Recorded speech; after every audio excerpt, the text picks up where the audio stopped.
अमरावतीत अतिक्रमण पथकावर भ्रष्टाचाराचे शहीद भगतसिंग हॉकर्स युनियन संघटनेचे पत्रकार परिषदेतून गंभीर आरोप। अमरावतीत अतिक्रमण पथकावर गंभीर भ्रष्टाचाराचे आरोप होत असून शहीद भगतसिंग हॉकर्स युनियन संघटनेने आज 4 डिसेंबर गुरुवार रोजी दुपारी 2:20 पत्रकार परिषद घेत तक्रारींचा भडीमार केला आहे।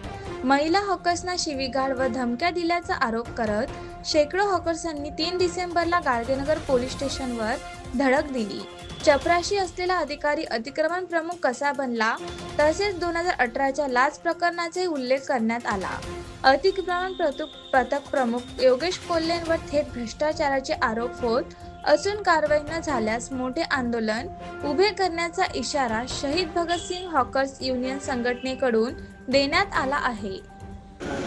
अमरावती महानगरपालिकेमध्ये जे अतिक्रमण विभागामध्ये अतिक्रमण प्रमुखच्या 2 पोस्ट आहेत त्या मुळात असंविधानिक आहे। अतिक्रमण प्रमुख हा एकच असतो कुठल्याही महानगरपालिकेमध्ये, त्याच्यावर एक सहाय्यक आयुक्त असतो, हे पूर्ण चुकीची आहे। तसेच योगेशजी कोल्हे यांना 2018 मध्ये 1000 रुपयाची लाच घेताना अँटी करप्शन ब्युरोने पकडले होते। त्यांचं निलंबन महानगरपालिकेने केलं होतं, तरी सुद्धा अशा भ्रष्ट अधिकाऱ्याला एवढ्या मोठ्या पोस्टवर कशाला बसवलेल्या आहेत। तसेच सामान्य प्रशासनाकडे आम्ही मागणी केली असता त्यांची अतिक्रमण प्रमुख म्हणून नोंद कुठेच नाही।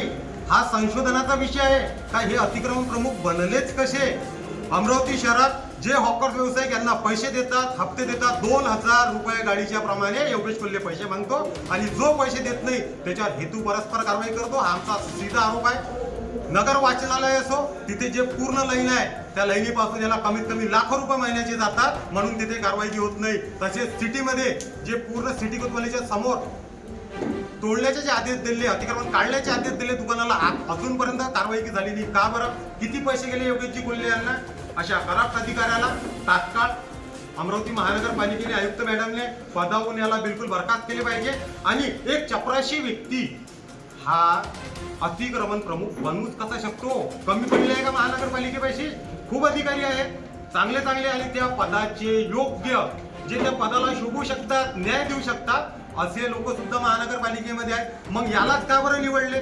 ज्याच्यावर 1000 रुपये घेताना ज्याची 1000 रुपयासाठी ज्याची नियत फिरू शकते, एवढ्या मोठ्या खुर्चीवर बसल्यानंतर तो पूर्ण अमरावती महानगरपालिका विकू शकतो, हे महानगरपालिकेच्या लक्षात येत नाही आहेत का?